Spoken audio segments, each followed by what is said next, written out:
আসন গ্রহণ করার জন্য অনুরোধ করছি। বাংলাদেশ সংখ্যাগরিষ্ঠ কৃষক জনগোষ্ঠীকে সংগঠিত করার লক্ষ্যে সারা দেশে ৩ মাস ব্যাপী ইউনিয়ন পর্যায়ে কৃষক সমাবেশের অংশ হিসাবে ঢাকা জেলার আশুলিয়া থানা উপজেলা সাভার পাথালিয়া ইউনিয়ন কৃষক দলের উদ্যোগে কৃষক সমাবেশ হয়েছে। বুধবার রাতে জাতীয়তাবাদী কৃষক দল পাথালিয়া ইউনিয়ন এর ব্যানারে পাথালিয়া ইউনিয়ন বিএনপির সভাপতি মোহাম্মদ সুবাহান মেম্বার এর বাসভবন ঘুঘুদিয়া এলাকায় এ সমাবেশ হয়। এ সমাবেশে পাথালিয়া ইউনিয়ন বিএনপির সভাপতি মোহাম্মদ আনিসুর রহমান আনিসের সভাপতিত্বে প্রধান অতিথি হিসেবে উপস্থিত ছিলেন বিএনপির সহপরিবার কল্যাণ বিষয়ক সম্পাদক ডাক্তার দেওয়ান মোহাম্মদ সালাউদ্দিন বাবু। অন্যান্যদের মধ্যে উপস্থিত ছিলেন ঢাকা জেলা কৃষক দলের সদস্য সচিব আবু হানিফ, পাথালিয়া ইউনিয়ন কৃষক দলের সাধারণ সম্পাদক মোহাম্মদ ওসমান গনি, সাংগঠনিক সম্পাদক মোহাম্মদ হাবিবুর রহমান, পাথালিয়া ইউনিয়নের ভারপ্রাপ্ত চেয়ারম্যান জহিরুল ইসলাম সহ অঙ্গ সংগঠন ও মূল দলের নেতাকর্মীরা। কৃষকদের উৎপাদিত ফসলের ন্যায্য মূল্য নিশ্চিতের জন্য ইউনিয়ন পর্যায়ে সরকারিভাবে ক্রয় কেন্দ্র স্থাপনের উদ্যোগ গ্রহণ করা হবে। কৃষকদের জন্য শস্য বীমা চালু করা হবে।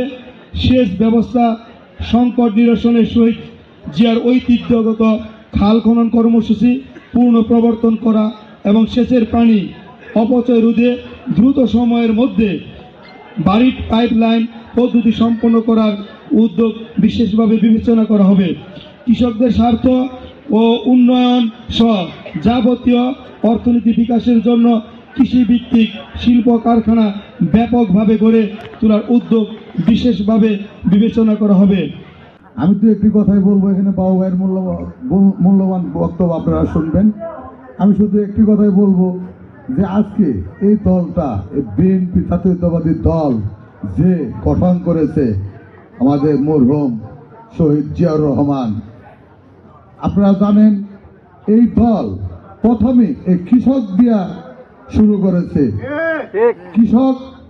কৃষকের প্রয়োজনে খাল খনন করেছে, শুরু করেছে। আপনারা এটা জানেন কেন খাল খনন করছে? সেদের জন্য, যাতে আপনাদের কৃষি উৎপাদন বৃদ্ধি পায়।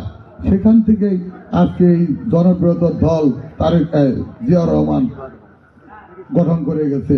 আজকে তার ধারাবাহিকতা আজকে এত বছর 16 বছর 17 বছর নির্যাতনের পরও আজকে বিএনপি কোনো ক্ষতি আওয়ামী লীগ এই স্বৈরাচারী শেখ হাসিনা করতে পারে নাই। কারণ সেই মরহুম জিয়াউর রহমান, শহীদ জিয়াউর রহমানের আদর্শ মানুষ আজীবন ধরে রাখছে এবং রাখবে। কাজেই আমি বলবো এখানে যারা কৃষক নেতৃবৃন্দ আজকে সুন্দর সুষ্ঠুভাবে একটা কৃষক সমাবেশ আয়োজিত করেছে, তাদেরকে আমি ধন্যবাদ জানিয়ে আমার সংক্ষিপ্ত বক্তব্য শেষ করলাম। আগে 10 বছর 15 বছর 20 বছর আগে আমরা দেখেছি যাদেরকে মূল দলে আমরা ভালো ভালো জায়গায় দিতে পারতাম না, তাদেরকে আমরা কৃষক দল, শ্রমিক দল, অমুক দলে বিভিন্ন জায়গায় দিয়ে বোঝানোর চেষ্টা করলাম যে তোকেও কিন্তু একটা ভালো পদ দিচ্ছে। কিন্তু আমাদের প্রিয় নেতা বলছে যে এইভাবে পদ বিতরণ করলে হবে না, সবার উপস্থিতিতে লোকজনের সামনে একজনকে দায়িত্ব দিতে হবে, যেন সে দায়িত্ব পাইছে এটাও আপনারা জানেন, এবং সে কি কাজ করলো এটা একটা জবাব দিতে থাকবে। খালি আমার পকেটের লোক, কাছের লোক, প্রিয় মানুষকে খালি পদ দিয়ে খালি পদ সর্বস্ব নেতা বানাইলে হবে না। তার যোগ্যতা আছে কিনা, সে কৃষকদের নিয়ে কাজ করতে পারে কিনা, সে নেতৃত্ব দিতে পারে কিনা, সে পরিশ্রমী কিনা, তার গ্রহণযোগ্যতা আছে না, সবকিছু দেখেই পদ দিতে হবে। এবং সেই কাজটাই কিন্তু চলছে। আপনি ভাইবেন না আগের মতো এত সহজে এটা হবে, কারণ সবকিছুর উপর অনেক কিছু ভিডিও তারা বিভিন্ন জায়গায় পেশ করতে হচ্ছে।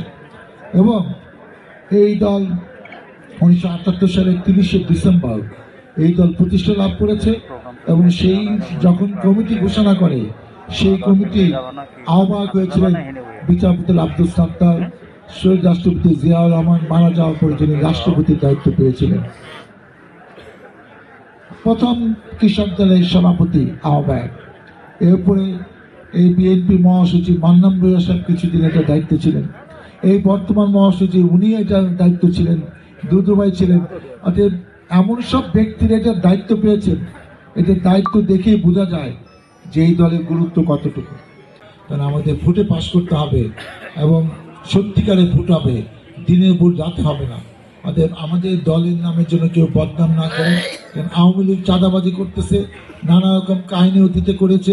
আবার আওয়ামী লীগে অনেক লোক আমাদের ঢোকার জন্য হুড়াহুড়ি করছে, অনেকে সাথে তাদের সম্পর্ক সুসম্পর্ক করার চেষ্টা করছে। অতএব সব কিছু মাথায় নিয়ে কিন্তু আমাদের চলতে হবে।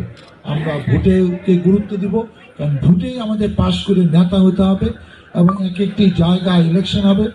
আপনি 151টি সিট পেলেই কিন্তু আপনার দল ক্ষমতায় আসবে। আমার